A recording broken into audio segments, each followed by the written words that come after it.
Please subscribe to my channel to help me grow. The boardroom smelled of polished wood and expensive cologne, a suffocating mix that made my stomach knot before the words even came out. My boss leaned back in his leather chair, the sunlight catching the sharp angles of his face. His voice, calm but lethal, cut through the hum of the air conditioner. "Your wife will go with my son."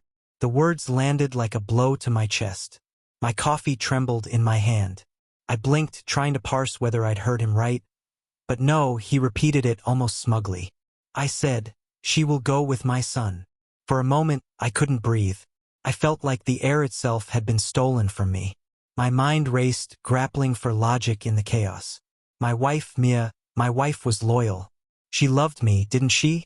How could my boss, someone I'd respected for years, say something so grotesque, so audacious? I forced a laugh, sharp and brittle. "Excuse me?" He leaned forward, fingers steepled. "It's simple. My son, he's interested. She'll entertain the idea. Think of it as mutually beneficial." My world tilted. My heartbeat drummed in my ears, drowning out everything else. I could feel the sweat prickling at my temples. My boss's office, usually a sanctuary of order, now felt like a predator's den. The rational part of me screamed denial, but deep down, a gnawing suspicion clawed at my chest. Mia had seemed different lately. Smiles that didn't reach her eyes. Late nights at the office she claimed were unavoidable. Whispered texts she claimed were from work. I'd brushed them off, told myself I was overthinking. Until now, I left the office without a word, my hands trembling, gripping the steering wheel so hard it left crescent-shaped marks. The city blurred past me, a gray smear of lights and car horns. Every scene reminded me of her laugh, the way her hand fit perfectly in mine, the little sighs she made in her sleep. And now I questioned all of it. When I got home, the apartment was quiet, the way it usually was on a Thursday evening. Too quiet. My heart sank as I noticed her phone on the counter, buzzing silently with notifications. Messages from his son. Names and emojis that didn't belong in a marriage. My chest tightened, nausea rising, but I forced myself to read. It was subtle at first. Compliments, jokes, shared memories, but then the tone shifted. Flirtation, suggestions of a dinner, of secret meetings.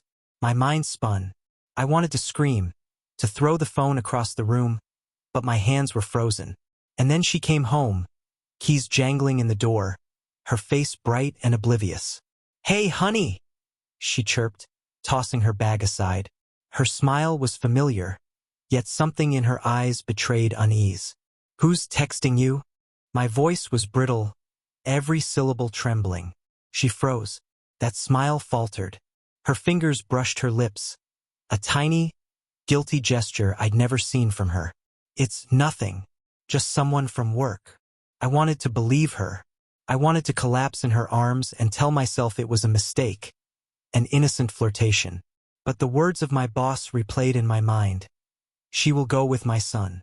The sentence echoed like a verdict, and I realized this wasn't paranoia. "Don't lie to me," I said softly, and for the first time in years, she didn't answer, just looked at me, eyes wide, heart pounding, caught. The truth crashed down around me in fragments. She had met him, agreed to dinner, laughed at jokes I didn't know she shared. My hands shook, a cocktail of anger, heartbreak, and disbelief. How could she betray us? Betray me? I loved her. I still do, with every jagged piece of my soul. But trust, once fractured, felt impossible to rebuild. Later, she confessed. Not all at once, not neatly like in the movies. She spoke in hesitant fragments, guilt etching every word. I didn't mean, I never thought. But her reasons, her confessions only deepened the ache. Betrayal isn't loud. It's in the quiet choices, the small acts that accumulate into ruin. By midnight, I was alone in the apartment, staring at the city lights and trying to piece together the love I thought we shared. My hands still shook, not from fear but from the raw, bruising pain of knowing someone you trust can choose another. And somewhere in the distance, the words of my boss taunted me. "She will go with my son." I realized, then, that sometimes the worst betrayals don't arrive with a bang. They arrive softly, creeping into the heart, leaving nothing but shattered trust and the hollow echo of what once was.